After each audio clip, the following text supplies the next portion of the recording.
Hafa Day and welcome to Coffee with the Candidates. I'm Clint Rogel from the Pacific News Center, PNC's News First, and we are here with retired Chief of Police Fred Bordallo, who will be running for Senator.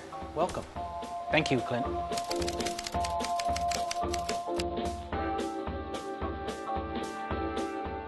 All right, Chief, so let's start out first with some icebreaker questions just to kind of loosen things up a bit. What is on cue on your Netflix or Hulu account? Well, most of my attention is not on Netflix. I actually am an avid reader. So, I believe in the philosophy that all leaders are readers, but not all readers are leaders. So, most of my time is really spent reading nonfiction.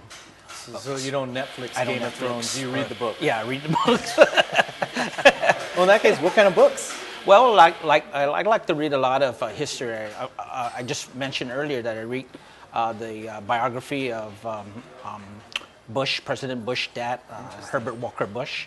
I also read a lot of biographies of, George Washington, Kennedy, and a lot of former presidents of the United States. Very interesting. Yeah. All right, so what's your favorite ice cream flavor? My favorite ice cream flavor is vanilla. Vanilla? All right. Yeah. I'm a chocolate guy myself. Sorry.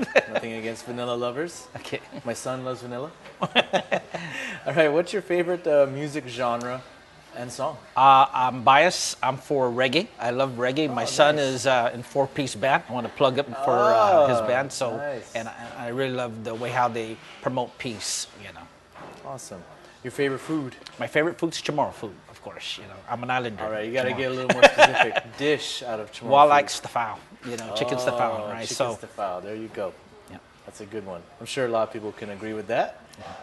Do you have any hobbies? Well, again, my hobby is reading. I'm just really fascinated in reading a lot of history, from the, different presidents and, the kind of decisions that they make, all the way to the contemporary presidents of even of today, President Obama. And, he's leaving office, and a lot of the things he will be credited for, they say 10 years from now, but a lot of books are actually coming out, to see how some of these political leaders face the challenge they had, while they were in office. Right. So aside from reading, what do you do for leisure or fun? What do you do to unwind? I'm also a musician, so I play keyboards and I can play guitar. So I used to be in a band 1015, so that's where another your thing son to relax. gets it from, huh? Yeah, that's another way of relaxing. Yeah. Nice. So you play, you said keyboard? Keyboards, piano, and then guitar. What was the name of the band again? I'm sorry. 1015, the name of the band. 1015. Yeah, Nice. that's the name of the band. All right, so now let's get into some questions about current events, right? Now that we got the fun stuff out of the way, it's time to get to the serious stuff. Yes. Why are you running for office? Well, I think one of the most important things for the next 2 years is that as a senator in the 34th Guam legislature, the government of Guam faces a lot of challenges, and it's going to meet that type of lawmaker who is attuned to the issues, especially when it comes down to how the government, in their different programs, how you can develop those programs. My area of expertise as a retired chief of police and public safety, but Homeland Security has taken a broader, definition, and there's no universal definition for Homeland Security, but in the national security strategies, it's related to economic prosperity. And to me, Clint, my area that I want to work on as a legislature is policy making in the realm of Homeland Security, which in economic prosperity means how can we develop, our public safety? How can we develop, our education system so that we get economic prosperity? Because our next generation needs to be prepared. The way to do that is to offer opportunities in vocational and training opportunities and education. That's my area that I'm pretty much, and that's a reason why I want to run as a senator in the 34th Guam legislature. Excellent. So now a lot of people kind of already know a lot about you as a retired chief of police, but what other kind of education and experience do you have that you believe will help you to create public policy and to write laws? And you can even touch on your experience as a police officer and chief of police. Yes. Well, I was grounded in, in the military first. So as a veteran, in the military, in the Marine Corps, I served in the Marine Corps. I also served in the 368 military police and the Army, and also the Navy as a Naval Reserve officer. I didn't work in the Coast Guard or the Air Force, but just the military experience first grounded me in and taking a look at those organizations. 29 years in the police department. I've seen it all in terms of rising to the ranks as a police sergeant, police lieutenant, a captain, then as chief of police. And then my education experience as I was working as a working father, and raising a family while I was in the police department.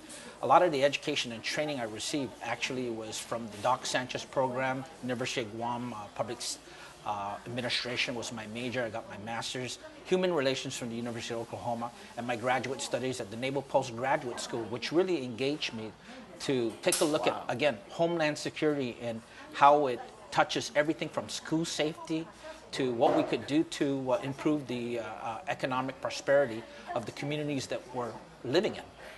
All right. So you've got a lot of education and both experience. Yes. So now you kind of touched on already what issues are important to you. You kind of touched on it when talking about why you're running for office. Is there anything you'd like to expound upon that? Maybe let's get more specific. Give some examples of legislation that you'd like to introduce. Well, one of the things that I'm taking a look at is I looked at the stats. At about over 200 people drop out of school from our education system. They haven't given any causal factors to why students are dropping school. I've looked at other studies. They show individuals want to go to school because they want to make friends and feel valued.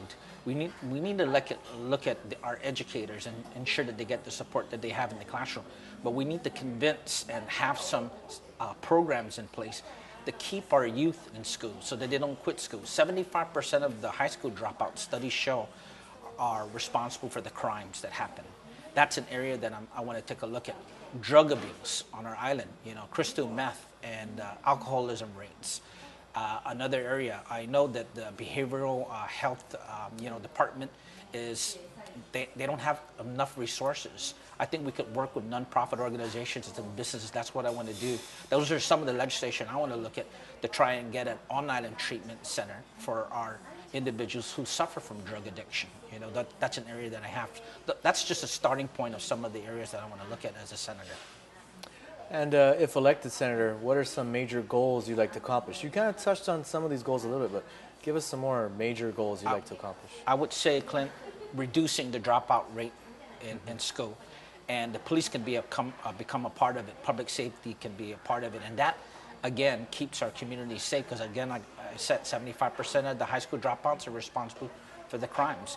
Again, I would also say that another goal that I have is could we now have more individuals who can, just like the drug court, successfully graduate from drug treatment programs. The drug problem that we have is a three-legged stool. There's enforcement, which I've been a part of as a narcotics unit commander. There's education and there's treatment. I'm taking a look at the treatment area, and I think the education system has done a great job when it comes down to saying no to drugs, but we need to do a little bit more, and that's where my mission's going to be as a senator at the Guam legislature. Awesome. All right. Now, are you for or against raising the minimum wage? Right now, I'm for the minimum wage. I think that there'll be a trickle economic effect when people's incomes. There's a high cost of living, that we have, and I think people need that extra income.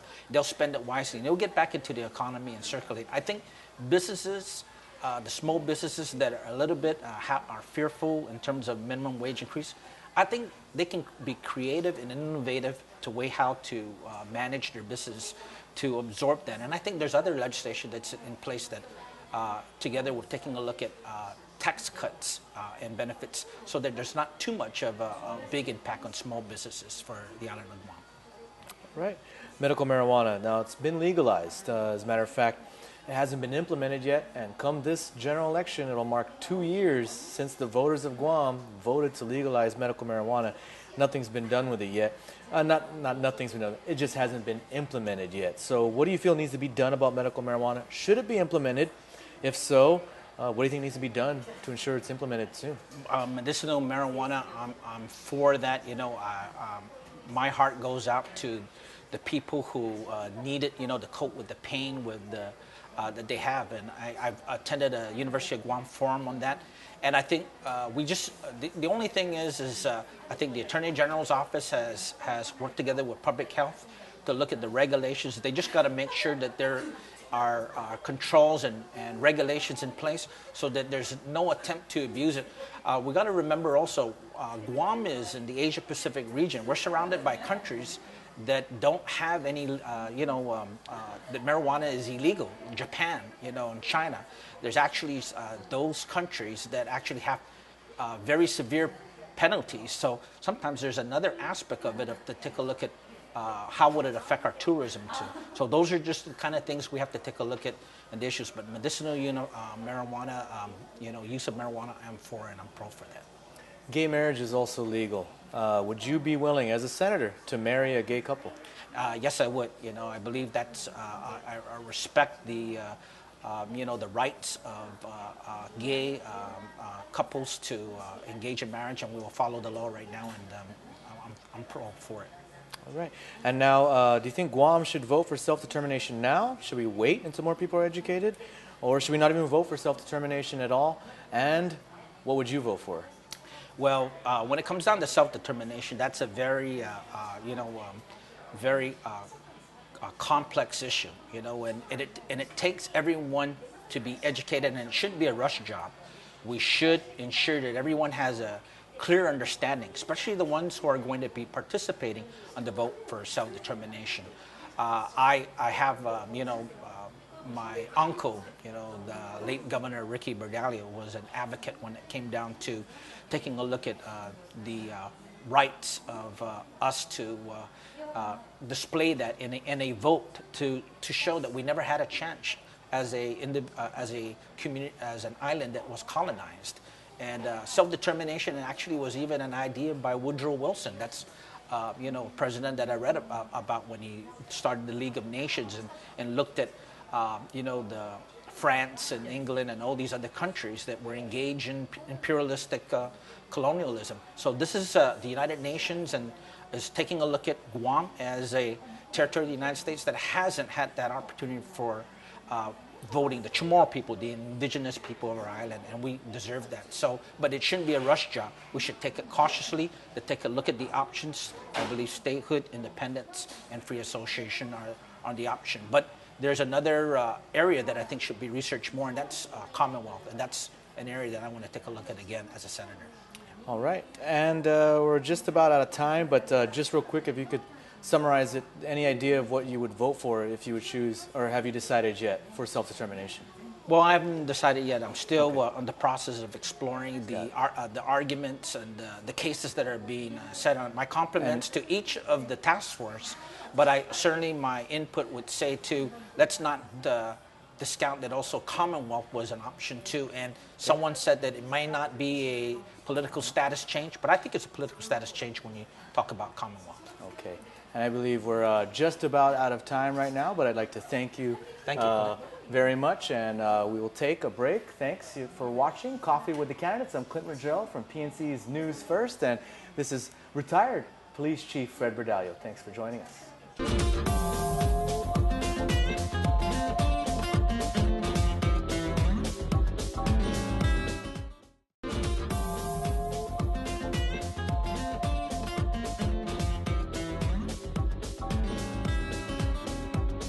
All right, welcome back to Coffee with the Candidates. I'm Clint Rogel from PNC's News First, and I am joined with senatorial candidate on the Democrat ticket, Regine Bisco-Lee, right? So, welcome. Thank you so much.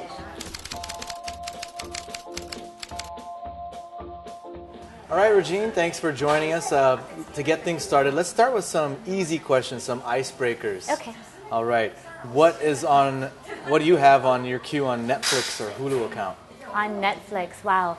So there's a bunch of things on there. A majority of the things that I like to watch are like old West Wing episodes or some Friends, but I also have young children, so it's Land Before Time and Barney are sometimes on there. There are a bunch of Netflix documentaries that are really interesting too. So a whole gamut on our Netflix queue.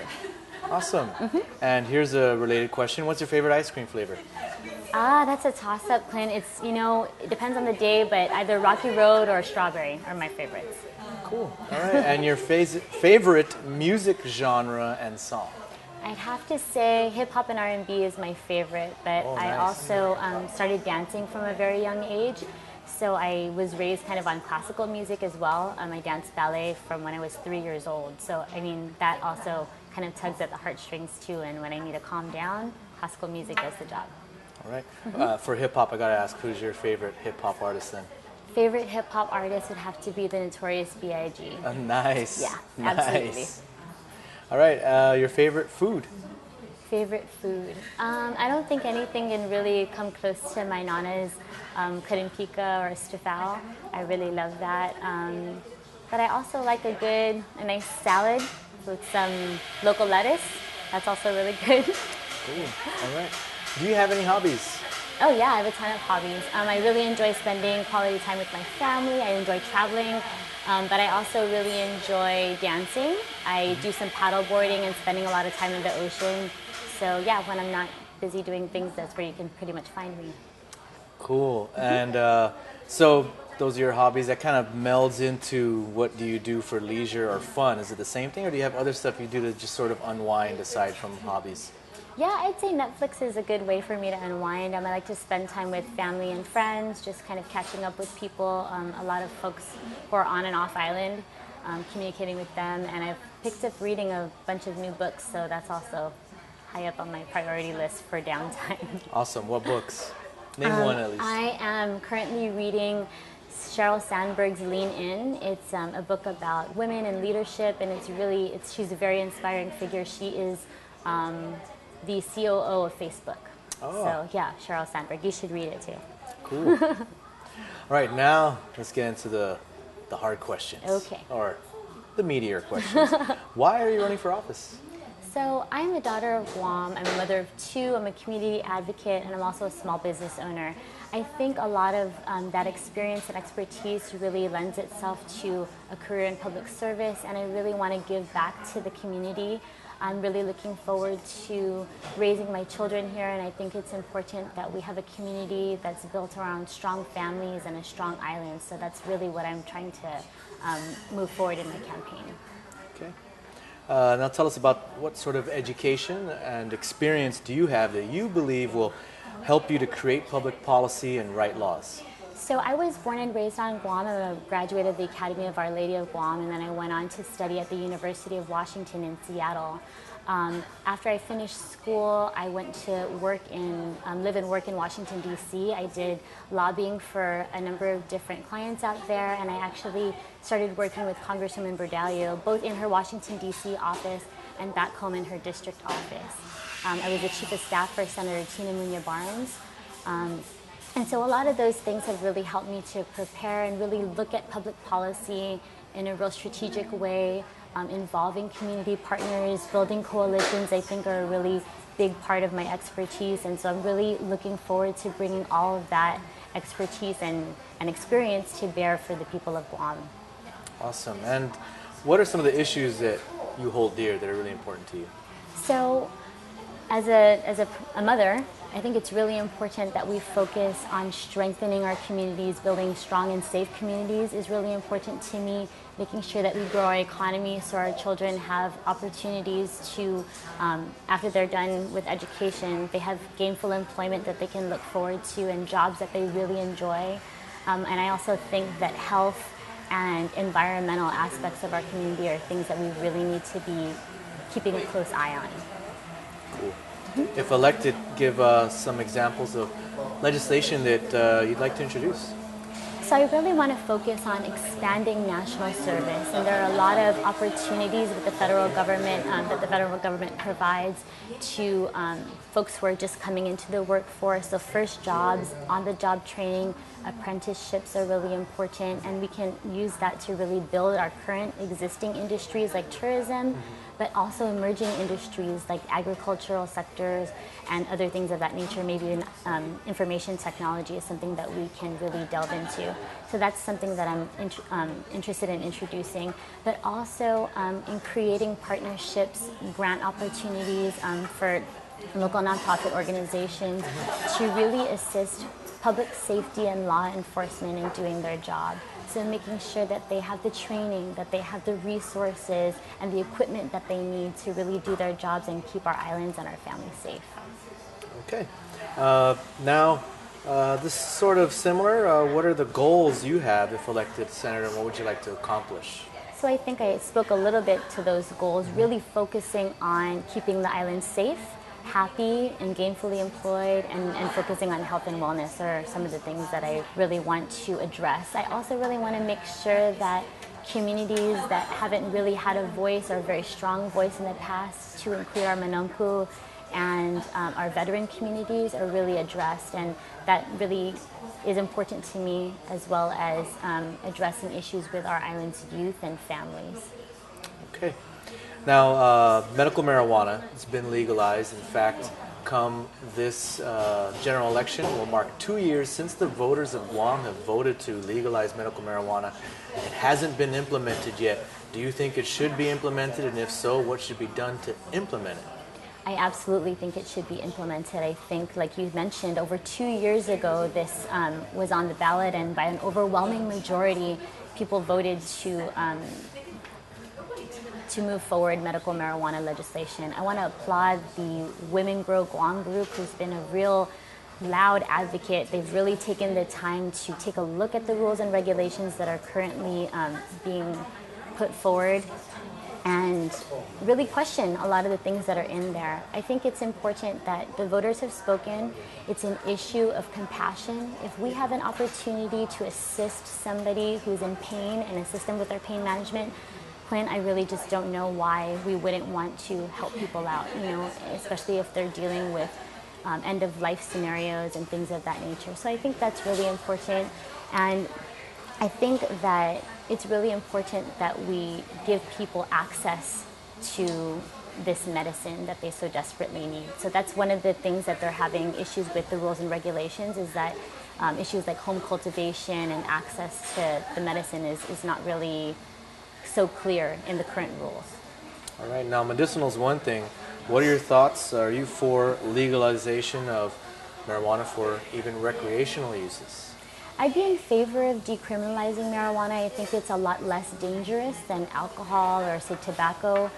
There are over 20 different states in the United States, Alaska, the District of Columbia, Maryland, Colorado, California, I believe, are a number of states that have already decriminalized marijuana. And I think that it's important that we kind of, there are a lot of those places aren't really having a lot of the negative effects that some of the people thought would happen should decriminalization occur. But I also think that it's important to kind of have the employers step up, and you tie the drug use as a condition of employment, like they do with a lot of other more dangerous drugs like methamphetamines or opiates. If you're caught at SMG, I'm pretty sure they have a drug policy in place with your HR, and so it's a condition of employment, and it really creates an incentive for people to use maybe marijuana recreationally, but not have it, what if there's regulations that are in place, just like a blood alcohol limit, Can't have we're it in the able workplace, to, is what you're saying. right, and so it just, again, it's a condition of employment. We're not going to have people going off of that. Right, gay marriage is now legal. Would you be willing to marry a gay couple as a senator? I think yes. So marriage equality was one of the things that was discussed. It's now law, and again, it goes back to equality and fairness. I have been married for 9 years. We're celebrating 9 years, my husband and I would love the opportunity to, give those same rights to another couple, whether they be gay or straight. Okay. And do you think Guam should vote for self-determination now? Should we wait until more people are properly educated on the matter? Or should we not even vote at all for self-determination, accept the status quo? I think self-determination is something that permeates into every single aspect of life on Guam. It is so, so very important, and for that reason, I think that the public needs to be better educated about the different options. I've studied self-determination for many, many years. I've attended a lot of the decolonization committee meetings at Adaloop over the past years. And I don't even feel like I have a very, very clear grasp of the 3 different options and what that would mean, not just for political self-determination, but also for economic self-determination. So I think that there are a lot of questions that have remained unanswered. With that regard, I think it's extremely important. It's an issue that we very much need to address, but I don't think that addressing it in the upcoming November election is a good idea. Maybe if we, move the date a little bit further in the future, maybe in the 2018 election, it will really give us an opportunity to have the public discourse that an issue of this magnitude deserves. Right, and we're almost out of time. Real quick, real short, in 30 seconds, why should people vote for you? Well, 30 seconds isn't a lot of time, but I have demonstrated over the course of my career that I'm a very hard worker. I believe in Guam, I believe in our people, and I know that our brighter days and our best days are ahead of us. And I look forward to working with the people of Guam. I want to thank them in advance for their support of me and my candidacy in building strong families and a strong Guam. All right. All right. Regine, thank you very much for joining us again. This is Regine Bisco-Lee running for Senator on the Democrat side of the ticket, and you've been watching Coffee with the Candidates. I'm Clint Rogel from PNC's News First.